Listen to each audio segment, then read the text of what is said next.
Hey, everybody, here from Bonita Springs, Florida, and Elgin, Illinois, and Portland, Oregon, and Seattle, Washington, Fairbanks, Alaska. Boy, it must be getting beautiful up there right now. Newfoundland, Canada, Oak Park, Illinois. Still, we do not have a duplicate. Plano, Texas. I think we got Oak Park, Illinois. That's two Illinois. We got Cuyahoga Falls, Ohio, Vienna, Austria. Where is our Facebook? From Albuquerque, New Mexico, Dublin, Ohio, and Kristen is here from Facebook. So welcome, everybody. And here, Dr. Krugman and I go again with lunch money. Hey, Paul, how are you? Hi, I'm good. How are you? I'm good. We have spring here, finally, which is unbelievable. We're hitting 86 this afternoon in New York. Oh, I can be there in about 3 hours. Yeah. Because we're not going to hit 60. So, yeah. So here from beautiful, actually more or less across the street from the Empire State Building. This is my academic office. Oh, that's nice. That's nice. I'm just across from trees. Listen, the world is changing so quickly that it's kind of hard to get your mind around it. And one of the things that jumped out to me this week was the degree to which we're focusing on the loss of soft power. We're looking at the loss of, the idea of American military dominance. That's another question. But I'm really interested in what it means for the U.S. economy to have taken such a dramatic turn away from dominance around the world. And what got me thinking was I did an interview the other day with Vanessa Williamson of the Brookings Institution about taxes. And she really offhandedly said, well, we have this thing in economics called the resource curse, where if you have a country that has a reliance on an easily accessible resource like gold or oil or whatever, it means that the leaders don't really have to pay any attention to the people because they can just dig it out of the ground. And she said, I've always kind of thought that maybe America's resource curse was the fact that we were the world's reserve currency. So we could borrow as much money as we wanted at really low prices, but that's changing. And she just kind of threw it out there. And I thought, oh, my heavens, I have never thought about this at all that way. And I thought to come to you and say, I don't know if she was right. I don't know if this makes any sense at all. But what are we looking at in terms of the economy with the extraordinary instability of the United States on the world stage right now? Okay. So let me first of all just say that the U.S., one resource curse that we have in the U.S. is an actual resource curse. We would not be rejecting renewable energy. We would not be rejecting electrotech, probably, if we didn't have all of this oil and gas. That in some sense, our politics are kind of polluted by the power of our own fossil fuel industry. And that's actually probably ending up being an economic disadvantage. So just to say that we're not that different from countries that actually have mineral resources that end up to be negatives, not positive for them. The dollar. I do need to say that that's one of those things where, in some sense, the people who have studied it most tend to think that the special role of the dollar is least important. Okay. And it's the people who haven't who tend to think that it must be tremendously important. So, okay, the dollar is the overwhelmingly dominant currency of international business. If somebody in Brazil wants to do business with somebody in Malaysia, the stuff's going to be invoiced in dollars. The debts are going to be in dollars. And those private uses of the dollar are more important than the official reserves, although that's part of it as well. Hey, can I stop you for a second there? Yeah. And for them to do that exchange, it has to go through the SWIFT bank, right? Probably, yes. The bank. So can you explain all this stuff? Yeah. So there's an interbank market. So if you're going to exchange reais in Brazil for Malaysian ringgit, you're going to do it.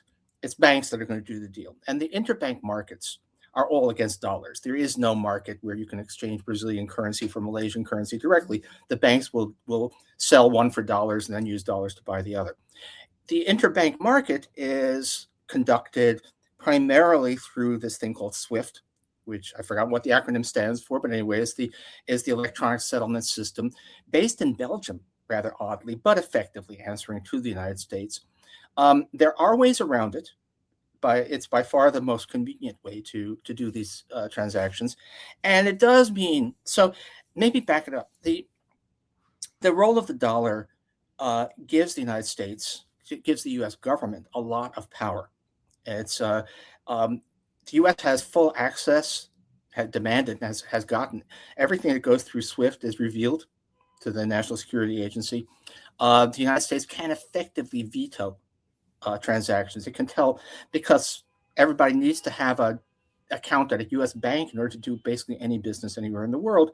The U.S. government can blockade that, and so this is it's a extremely powerful lever of power. Actually, I'll recommend a book by friends of mine, Henry Farrell and Abe Newman, called Underground Empire, which is all about these kinds of invisible channels of power, and the currency stuff is a big part of it.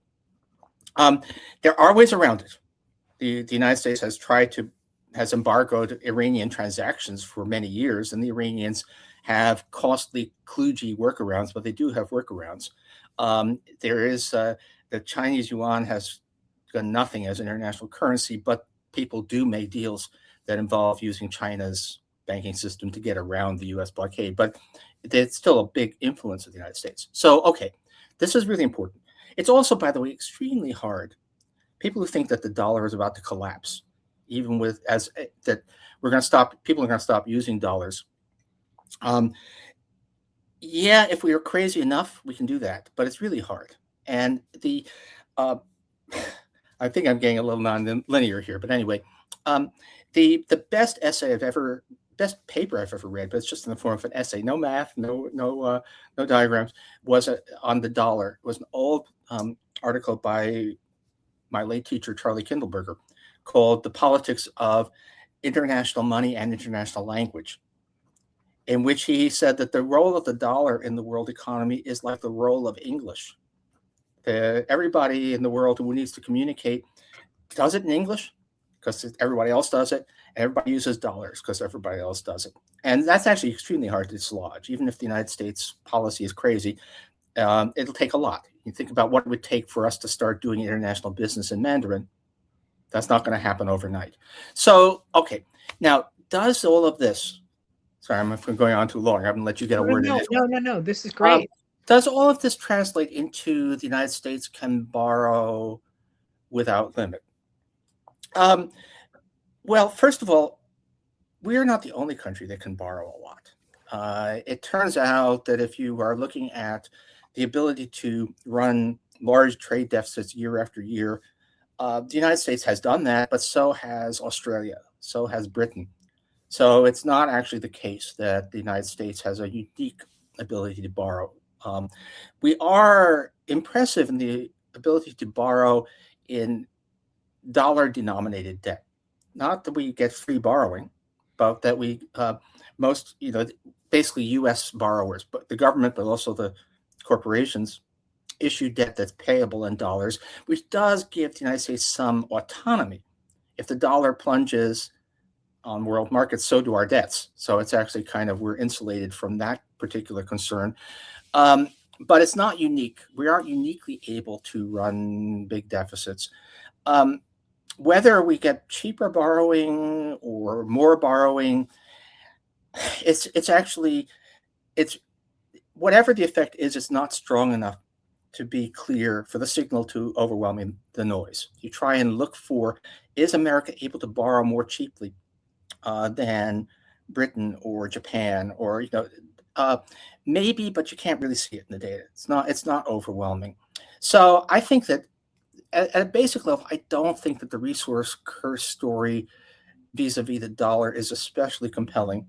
I would say that the role of financial services in some level, although that's much bigger for Britain than for the United States. I mean, Britain really suffers.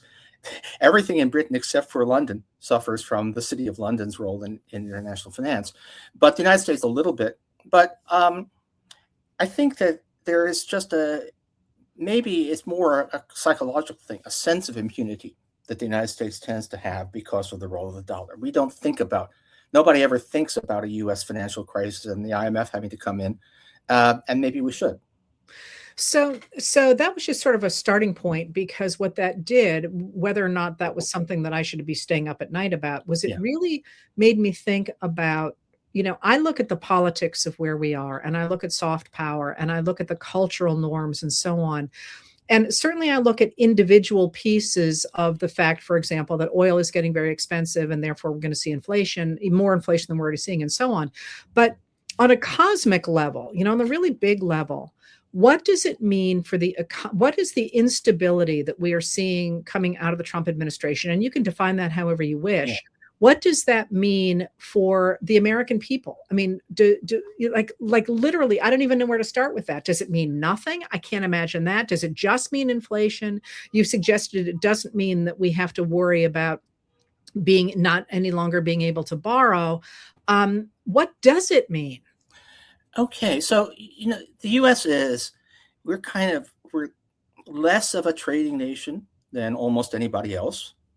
So we're less dependent on export-related jobs than anybody else, but that doesn't mean zero. It's actually quite large. And I've been thinking about this a lot. I mean, the United States has really made it sort of dead obvious that we're not reliable. We're not serious people. You cannot trust the United States to behave. You cannot trust the United States to honor its promises. You cannot trust the United States to behave rationally. Sorry to say that, but that's where we are right now. This has to have some negative effects. Some of them, I think that people actually there's some sort of almost crude mechanical stuff that people don't think about. I never looked at this. How much does the U.S. export economy depend on selling arms? Just plain selling military equipment. It turns out that more than 10% of our exports is military equipment. I had no idea myself, and I should know these things. And of course, at this point, are you going to be? I mean, Mark Carney, Prime Minister of Canada, just said we will no longer spend 70 cents of every defense dollar on the United States, right? And around the world, governments must be thinking about that. Should their next fighter plane, should their next anti-aircraft system be U.S.? Partly because the U.S. is not reliable, partly because it turns out that maybe U.S. military technology is not quite as supreme as we thought, given what's happened the past 6 weeks.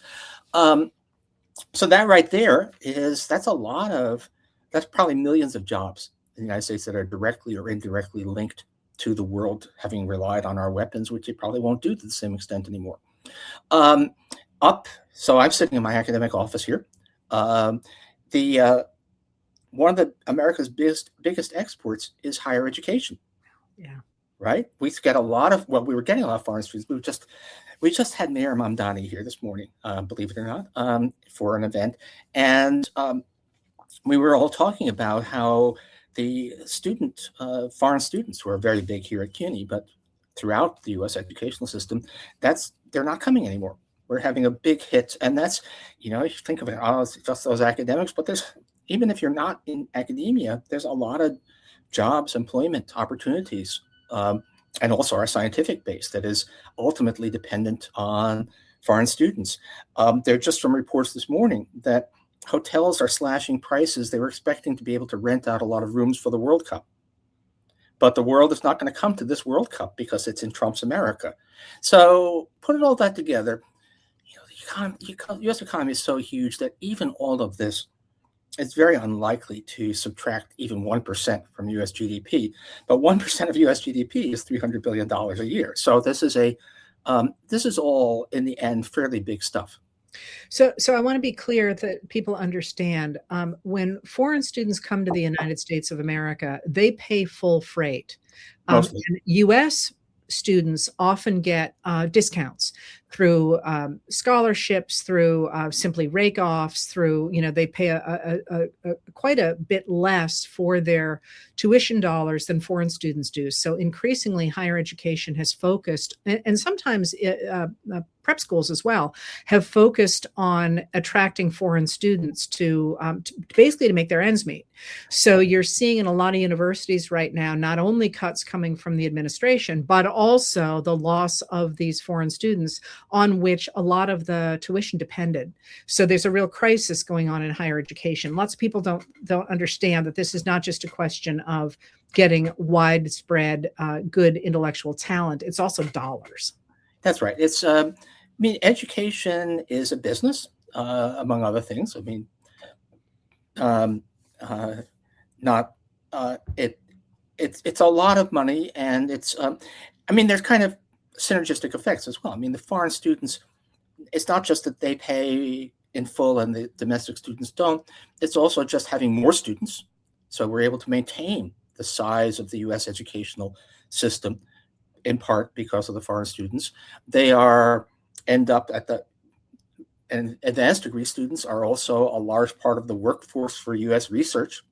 So it's all pretty critical. Now, there's also, foreign tourists. I believe, again, Carney, I think in that same speech where he talked about the defense dollars, he started with a joke: has anybody drunk any bourbon lately? Yeah. And and of course in Canada, basically no. But they're also not coming as tourists. And so, yeah, we are, turning yourself into increasingly a global pariah, which is what we've been doing. Is there are worse things than being bad for business, but it is also bad for business. Well, so what about the long term? Because you're talking about slower growth, you're talking about a more stagnant economy, Yeah. but I'm watching the Trump administration trying basically to move us back to the 19th century dependence on old technologies, including including fossil fuels, and watching China and the rest of the world moving forward toward new technologies. And, I have a sister who's a marine biologist in another country, and she has been saying to us for years that if the US didn't get its act together, the next generation of appliances and of technologies and of energy are going all to be keyed to Asia and not to the United States of America. And Biden and his team seem to be aware of this and to work really desperately with the Inflation Reduction Act, among other things, to try to bring America up to speed, and the Chips and Science Act to compete with China and to regain control of that future. And I'm watching us just piss that away and thinking, what does this look like in terms of jobs, in terms of technology, in terms of producing energy and so on in the future? And how long down the road are we looking at that problem, and is it recoverable? Okay. Some friends of mine who are in the kind of energy future space say that, look, at this point, effectively the United States and China are offering to the whole world two different visions of what your energy future will look like. China, even though the Chinese themselves still burn a lot of coal, which we wish they would phase out quickly, but China is basically saying the future lies in wind and solar and batteries and electric cars, and buy our technology and you can enter that wonderful world. The United States is saying, no, none of that stuff. That's bad. Windmills kill birds, or something. Anyway, we're saying reject that vision of the future. What we need is hydrocarbons, back to oil and gas. And hey, we have lots of oil and gas, which because we do all this fracking, we can supply you. You can buy your oil from the United States. You can get liquefied natural gas from the United States, and that's the route you should go. Now, that was probably a losing proposition to begin with, because the fact of the matter is that that at this point, the sort of clean energy technologies are getting just plain cheaper, even aside from all of the environmental issues and so on. They're just getting cheaper. But in any case, would you now trust this America to be your supplier of LNG?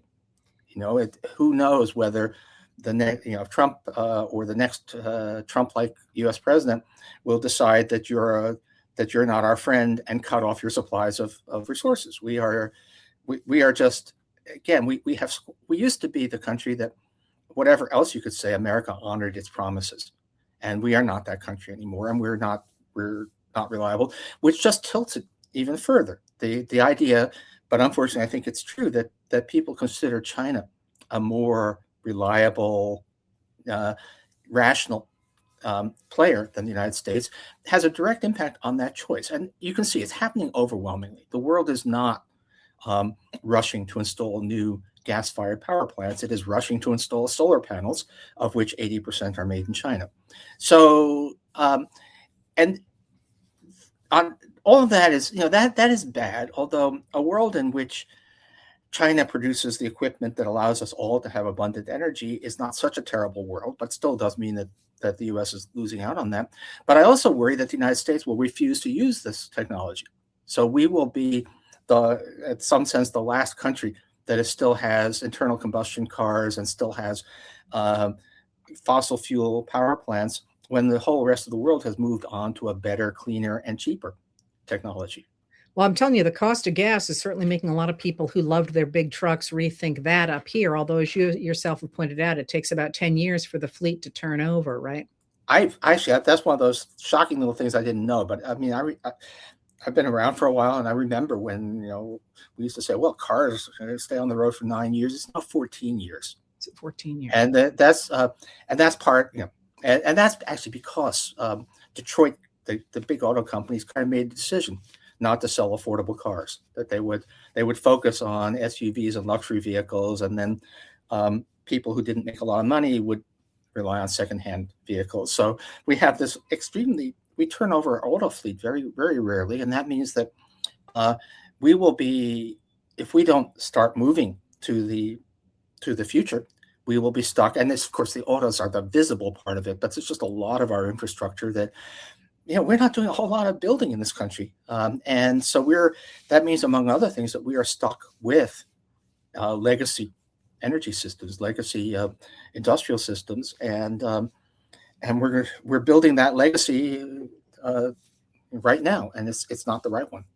Okay, so I'm going to ask you this, and it's just an observation, and if you feel like you don't want to answer it, I totally get that. But it's a little hard to miss the fact that the countries where Trump has exerted his power are ones that control a lot of oil, and Iran and Venezuela.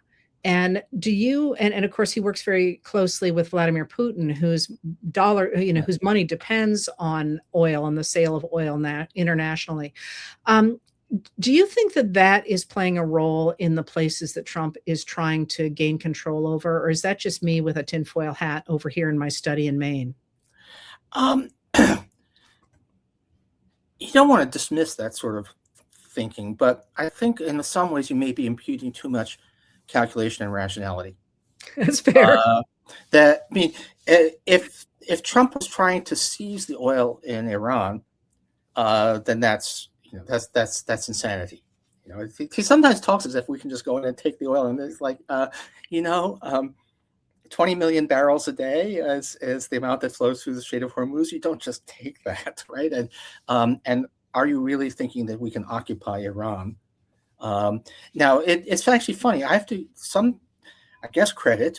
Venezuela has turned out to be less of a disaster than I expected, because it really is a completely corrupt regime, and Trump has basically able to kill off the old capo and install a new capo who is just as bad as the old one, but gives him a cut. And so that has turned out to be not. That's what I thought Iran was about. That's what they thought was going to happen in Iran, and the continually. The current management in the United States is continually surprised to learn that other countries have real ideology and nationalism of their own. But so that's not going to happen. I don't think that it's. I actually think that there are the channels here are generally subtler. It's not that that Trump and Hegseth and executives of the major oil companies sat down and plotted this thing together to seize the oil, but the friendliness with great oil money, of one sort or another. I mean, it's clear. It's been clear all along that current U.S. government is much more comfortable with petrostate oligarchs, whether it be Vladimir Putin or Mohammed bin Salman, that those are more their kind of people than basically American workers, and that it more I think out of instinct than calculation, they do tend to follow policies that are favorable to them. So I don't think that if you wanted the closest one of the many conspiracy theories is that this whole war was about raising the price of oil to help Putin. Well, I don't think it was. I Wow. think that's been a consequence, but I don't think that's I don't think it was carefully calculated to do that. Yeah, I'm afraid I'd agree with you on that one. So here's another question for you. This has been an issue in the United States, the attempt to wean ourselves off of fossil fuels and to work in renewables, which, as you say, are now cheaper than uh, fossil fuels. And I'd love to have you explain that a little bit more closely. But then what can we do? What can ordinary American consumers do to say to the administration or to say to the country, we don't want to be left back in all I can think of is the Spindlefield oil gusher, which was, incredible when it happened, but it was also more than 100 years ago versus where we could be going. Okay, so all right. Well, first of all, why is it cheap? What do you mean when you say it's cheap? Renewables are cheaper than fossil fuels at this point. Well, literally, I mean, there's something called levelized cost, which is an estimate basically of how much it's going to take to generate electricity over the lifetime of a power plant or power facility. And the levelized cost for solar and wind they're clearly well below coal-fired power plants, and they're sort of about even with or dropping below natural gas-fired power plants. So it is literally, if you are a utility company making a decision now, should I build another gas turbine electric generation facility, or should I build a solar farm or a wind farm? It's right now, just on the sheer dollars and cents, you would probably go for the renewables. You go for solar or wind. Um, there was a critical problem that we used to have, which was that the sun doesn't always shine and the wind doesn't always blow. But there's also been spectacular progress in batteries. So battery technology has become more effective and immensely cheaper. And all of the renewable related stuff, green energy, has had incredible learning curves. As we accumulate experience, the costs just keep falling. So they are now all cost competitive or more so, and that will keep on happening. So it's really, on a typical day now in actually both California and Texas, odd that Texas is also a new leader here, a large fraction in California, almost all of the electricity on a typical day will be generated by solar and wind and batteries. Some of it will be fed into batteries during the day, and then you'll have the lights will stay on at night because you have the batteries. That is where technology wants us to go. So that's the big transformation. And of course, electric cars have gone from being cumbersome to actually being, on my Substack I had the other day, I just had a photo of a BYD car, and it's pretty spiffy, and the range problems have rapidly diminished. So, the technology of a non-fossil fuel future is pretty much already here, and it works. It works on dollars and cents, and it works in terms of reliability. Now I lost the second half where you were. So what, I suspect most of the people listening here are not going to disagree, and I certainly don't. And I'm not even talking about the cost of, data centers, which are sending electric bills through the roof, the cost of diesel, especially right now, which is prohibitive for farmers and fishermen. I'm just talking about a lot of us would like to see this future and thought we were achieving it. And now we're looking at an administration and therefore perhaps downstream different kinds of industries that are moving us backward and not forward. And how does a normal everyday American put pressure on a country to change their economic behavior, not just their political behavior? That's my bailiwick, but their economic behavior. What do we do? I mean, there's people who are talking about general strikes. There are people who are talking about at least a May Day strike. How do we make this future happen for us and not just for the rest of the world? I'm not sure that I have an answer there. I mean, in some sense, politics, I mean, at the very least, politically, you can demand. I mean, I think it's going to take a while before we get back to the Biden era subsidies for the energy future, which is terrible. But in some ways, it's not. At the minimum, we can really demand that we that the U.S. government not actively block the energy future. So what's been going on under Trump is that they've been refusing federal permits for wind farms, for solar farms. They've been, there's the really conspicuous cases of offshore wind farms that they've been trying to force to cancel midway through construction, they've been losing court cases on most of those, but there are just hundreds of smaller developments where more quietly permits are being denied. So we have a government that is actively hostile, not just refuses to spend money on green energy, but is actively trying to suppress it. And I think that political activism to say, stop getting in the way is relatively likely to succeed. You as an individual, I don't know. I mean, that's kind of not how it works, right? I say I'm not a good role model here. I still drive an internal combustion car, which happens to be 20 years old. So I guess I'm okay. And am I right? Yeah, it's 20 years old. So I think I'm forgiven for not ditching it for a new car yet. But I don't think that the power of individual purchases and even boycotts, I think maybe, I don't think we're going to get general strikes over energy policy. But election outcomes will have a huge impact here. So now we're back on my turf. Yes, we are. No, I'm sorry that's the thing about living in something that still has at least some of the institutions of democracy, is that votes matter. Well, amen to that. And we certainly saw that last weekend in Hungary. Listen, I could talk to you forever. Thank you for doing this. And and thank you everybody for being here. And we'll do it again. Is it next month? I think so. I think we're trying to figure out some yeah. things. Anyway, yeah. I haven't actually looked at the calendar, so I have no idea. But it's always a pleasure, Paul.